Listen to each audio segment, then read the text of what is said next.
11 serving 12. Maria Teresa Caballero. Oh, Coach Boy already knew it. Alam niya na. From the release. Si Coach Boy Dalistan right beside us. Dinig namin. Serving for FEU, number 12. As the ball left the hands of Caballero.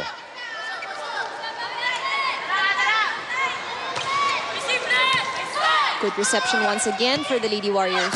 Bulan. Bulan is a bit deceiving. You know? You would think that she's not one of the tallest in her team, but she has that leaping ability.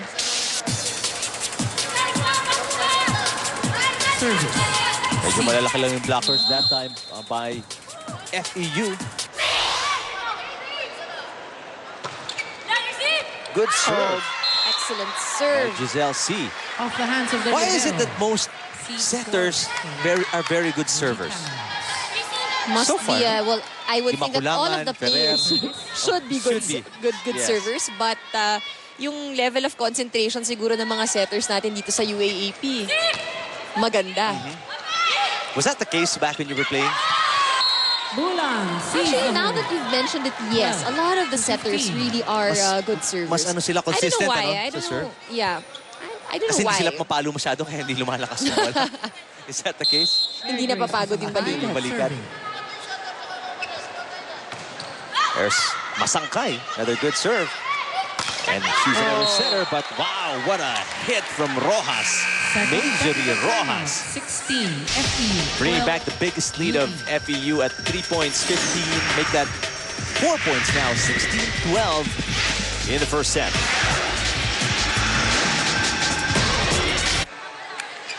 End of the second technical time. Students, families alike inside the arena in San Juan.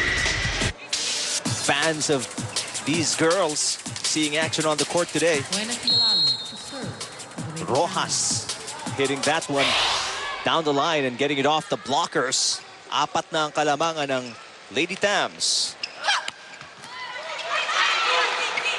Nice back set. Rojas through the block. Unprepared yung depensa that time by UE. And again, that was Rojas, but this time on the other side. Service. Of course, that's very important. No? If you're an attacker, you should know the different areas in the front line. Although, of course, you would have your specialty. That's your position. But dapat flexible din. And obviously, there's a rotation. I don't know, for those people who are not very familiar, there's a rotation in volleyball. Sinusunod yan. But when you're on the offensive, pwede bang lumipat-lipat if you're on one end, on the other side, sa harap ng net? Pwede ka lumipat sa kabila to attack. Yes, that's right. Pwede yun. But of course, you follow the rotation. So normally, coming from a serve or coming from a reception, you would normally still position yourself kung nasaan ka dun sa rotation yun. But of course, you can spike anywhere. You can, from the back, you can go to the middle. But at some point during the game, while the ball is in play, nagpapalit na yan. They switch to their position. So even if you're, say for example, the rotation is you're in the middle, you can move to the outside hitter position when the ball is in play. Okay, but when are you supposed to be in position? Or otherwise, during the serve? You have to be in your position. You have to be in the right rotation. But otherwise, when the ball is in play, pwede kang umikot-ikot kahit saan. Pag na-receive nyo na yung bola, kahit na nasa utility area, kahit gusto mong pumunta sa outside hitter, pwede na yun. Okay. Good save after that excellent block by the defense. And FEU, wow! Wow, this is a very aggressive FEU squad we're seeing. And Look at medyo this. kagulo na yung opensa nila doon, but they still found a way. And you know, I think one good thing also about this attacker, itong si Rojas, she's a left-handed attacker, and it makes it much more difficult for the blockers of UE to actually read her spikes. Kasi iba yung pinanggagalingan ng bola. That's true.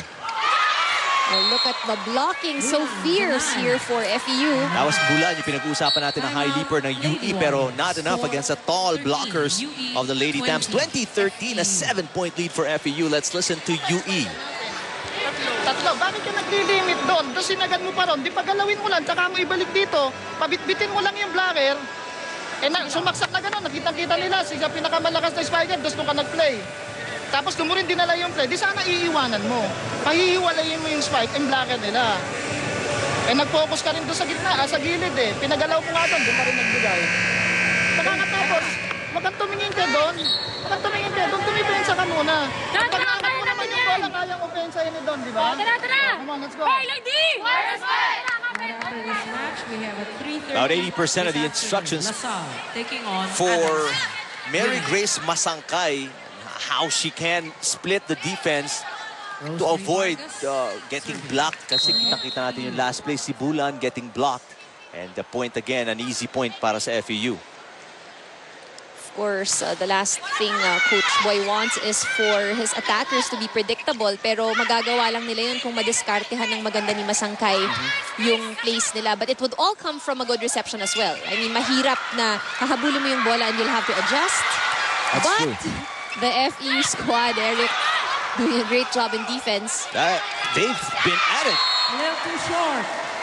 for about 3-4 plays. And napagod na lang si Bulan, jumping around and moving around. And that's what tenacious defense does to an offensive team.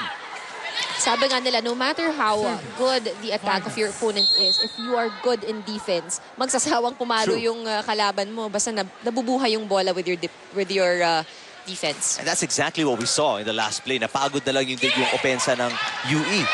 Because no matter what they did, bumabalik ang bola. And wow, a lucky break for Rojas. She has the skill, but she gets a lucky break as well, getting it off the net and in. Still a point anyway, so they'll take it. Look at this. Second ball, no? And again, the beauty of being a left-handed attacker, you are in the right position even if second ball yun. You can just easily do a vertical jump and hit the ball. Biggest lead at 9 points. 22 serving 13, pero an error on the Bonus serve point for UE. from Rose Vargas, the captain of the Lady Tamaraws. Sarina Faith Bulan.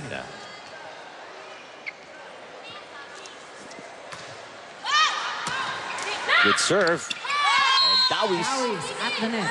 with a kill at the net. 15 to 22. Substitution. FEU. 5 out. 7. Abitan in. Abitan coming in to replace Vargas. Service. Bulan. Very comfortable margin for FEU. You're in set number 1 with a strong serve coming from Bulan. That's Basas Below 16. sending it straight to the net. 22. You often see a lot of the young girls, you know, when they hit the ball, even on the first try, even if they're not as tired, medyo diretso sa net madalas, ano, pag rookie ka pa talaga, it's one of the most common mistakes. That's right. Syempre, wala pa. Ang one thing that they need is to be more consistent. Yung mahirap dyan if you're an outside hitter or if you are an attacker, hindi ka pwedeng mamili ng set. So, even if the set is a little bit off, you have to be able to adjust to it. And that timing siguro, no, Timing obviously is very important. takes time. Oh, yeah. Time. And experience. Syempre, iniisip ko timing. But timing is important, of course, when you do that. Of course, kasi tatansyahin mo yung bola, di ba? You have to hit it at the sweet spot. FEU. 22-18. 22. FEU. 18. UE coming back here. Let's listen to Coach Boy Dalistan. Once na naka-receive tayo, hindi naman tayo basta-basta punta. Receive muna tayo. Ngayon, huwag natin madalihan na receive dahil taas natin discount. Dito tayo. Kaya bigay natin sa kanila to. Sige, bigay natin. Basta isang depensa natin nandirito. Bakasan nyo lang natin yan. Bakit tayo sa natin? Gitgitin natin yung spiker nila. Siksikin natin. Huwag tayo magpasiksik sa kanila. Pag ginawa natin yan, baliwala ka na rito. Baliwala ang haba niya, no? Come on, let's go. Lady Warriors on a 3-0 Just 4 run. points for the Lady We're down by Warriors to tie 9. this set. Still serving. Number Ayun. 11. Apat na lang hinahabol nila. Faith Bulan. Well, let's see if they can make adjustments in their defense. Pero bago yan, that was actually a service error coming from Bulan. And they were positioned perfectly sa score, no? May cushion silang paglalaroan nun, and they could, you know, creep up 1 point at a time to even it out. Pero now they can afford only 2 errors before it all closes down on them dito sa set number 1. And that could actually be the game changer because now FEU is down to its last 2 points. But Bulan bumabawi with a good dig. Masangkay. Dizon. Basas. Medyo nabasa na yun ni Caballero. That hit. Oh, what a dunk. Beautiful shot by Jimberly Dizon. To 23. Well, at this point, of course, UE will take any point. And ngayon, talagang they're playing smart. They need all the points that they can Team get. captain, Dawn Dizon. Hope is still alive for UE. Great defense again. Caballero Oh, Caballero went over the to top net. and out of bounds. Lady Tamaraws now at Sayang. set point advantage.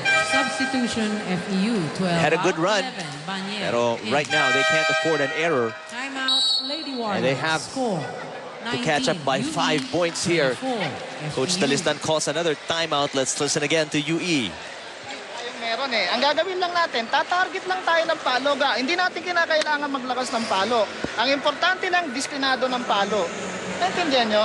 O, kumuha tayo ng isang score. Naintindihan? Hahabulin pa natin yan. Kaya pa yan, kapit. Ha? Kumuha tayo. Receive tayo. Receive, ha? Come on, let's go. Let's go, sipagin natin to. Dalawa. Hey, lady!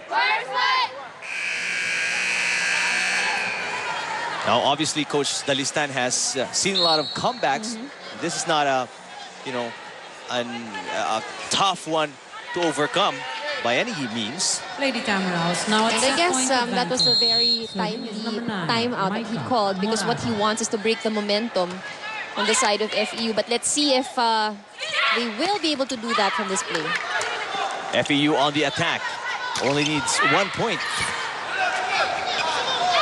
Caballero It was a cross. has Lady struggled here in Tamaraws set got number away. 1. First set, Few 25. errors here and there, and the 19. last one cost them the set as she hit it straight to the net. 25-19 FEU after set number 1.